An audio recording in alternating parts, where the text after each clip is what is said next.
Well, if you like sweet things to eat or are a fan of reality TV, you've probably seen our next guest, one of the winners of Top Chef Just Desserts, Yigit Pura. Welcome. Hi. Now, my husband is a shameless fan of reality TV. Not that I am, but, you know, he's there, I got to watch it. What's your husband's name? Alfredo. I love Alfredo. Yes, I do too. Tell Alfredo, okay, how real is Top Chef Just Desserts? It's actually more real than they show it to be. I think our show was a little bit too intense even for the producers, so they had to soften it up a little bit. And what do you mean by that, too intense? They said it was the hardest taping they've ever done because, you know, we had quite a mix of characters, if you will. We had a first ever person who was escorted off of in a white straitjacket, and given the different personalities we had, it was definitely a difficult taping. So that stuff isn't made up. I mean, you don't get like your talking points going, we want you to be real today. They don't interact with you at all. They have zero. I call it a giant anthropology experiment where they put 12 people in a room who would normally have nothing to do with each other. They're very hypersensitive to their environments, and they say, well, what would it look like after 6 weeks? Right. Yeah. Now, what was it about you and your cooking that made you the fan favorite?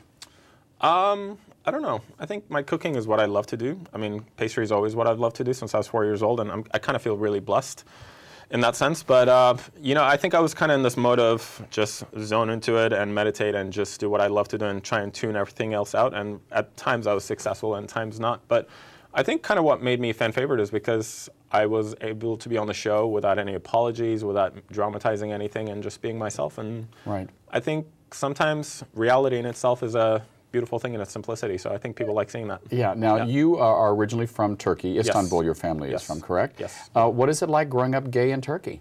Well, I moved here when I was 12, but it's difficult. But before you were 12, were you one of those gay boys that knew? Like, I knew when I had crayons at 3. I think I knew when I was like 4 years old, yeah, for sure.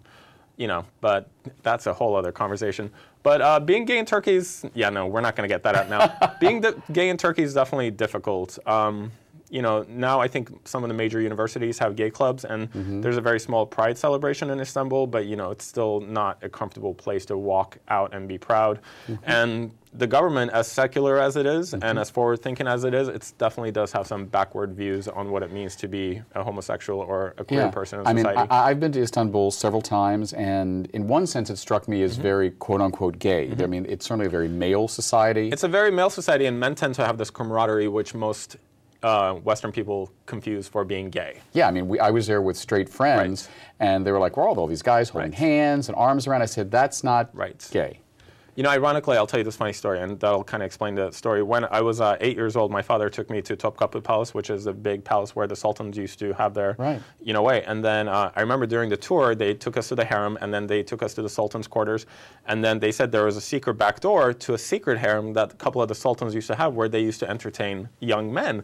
I remember thinking as a kid, I was like, wow, that sounds fascinating. And I asked my dad about it, and my dad was like, don't ask too many questions. I had this idea that, I don't know if you've seen that movie that came out, I think, in the late 1980s, which probably means you weren't born yet, so we just won't go there. I was. The movie Steam, about, you know, and... That's a very sexy movie. A very sexy movie. The Italian film, actually. That's exactly right. Yes. So there is this kind of seething sexuality about Turkey, I've always felt, having visited several times. Do you think that is true? Absolutely.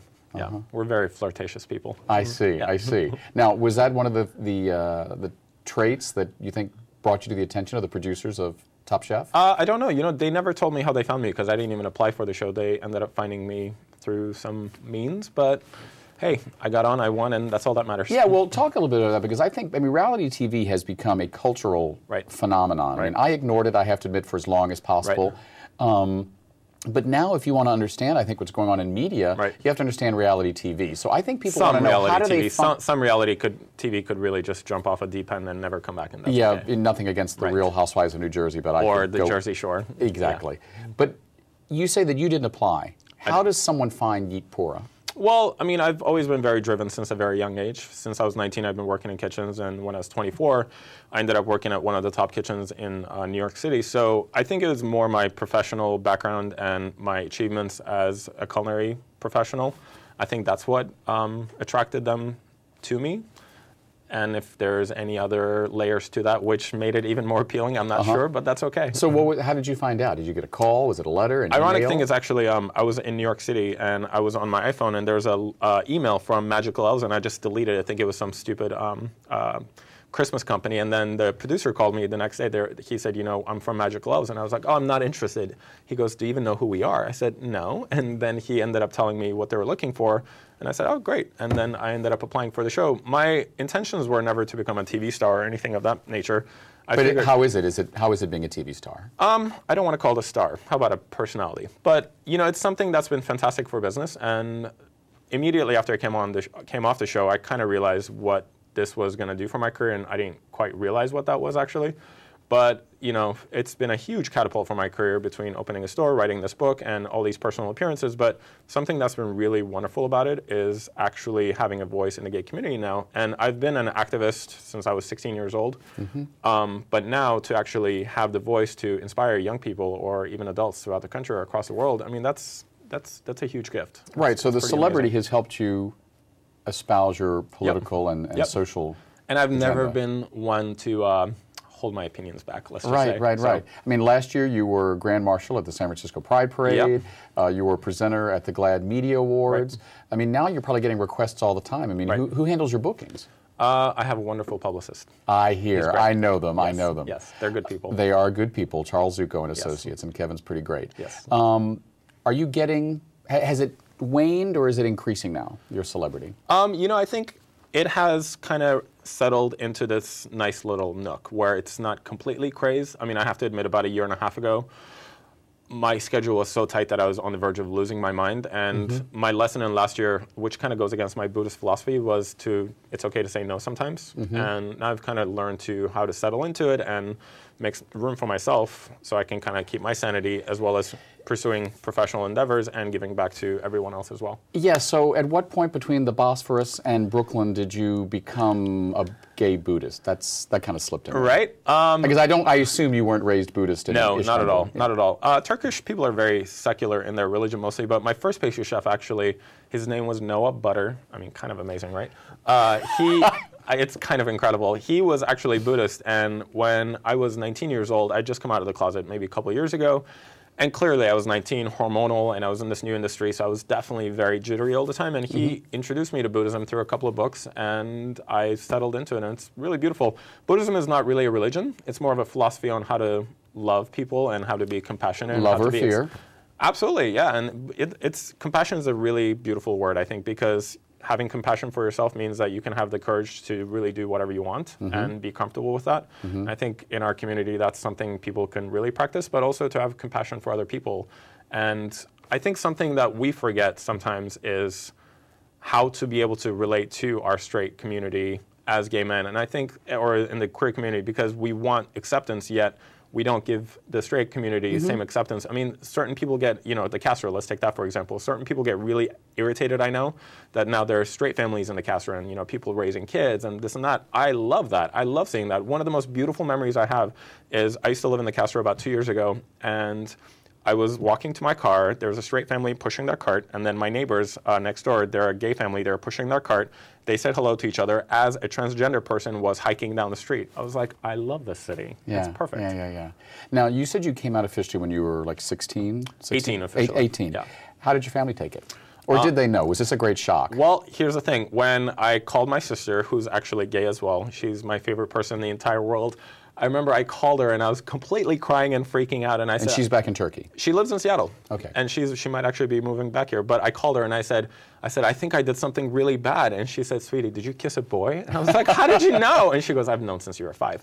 But when I came out to my mom, she had guessed it and she flipped out, she wigged out, and I mean, it was... And she was back in Turkey? No, my family's still here. They're all here, okay. Yeah, she definitely flipped out and she had a very hard time, but you know, we kind of came to this moment where I told her, this is me, and I've always been a very good person, and now you need to either learn to accept this, and I will work with you on helping you accept this and understand what it is, but I'm not going to change, nor do I want to change.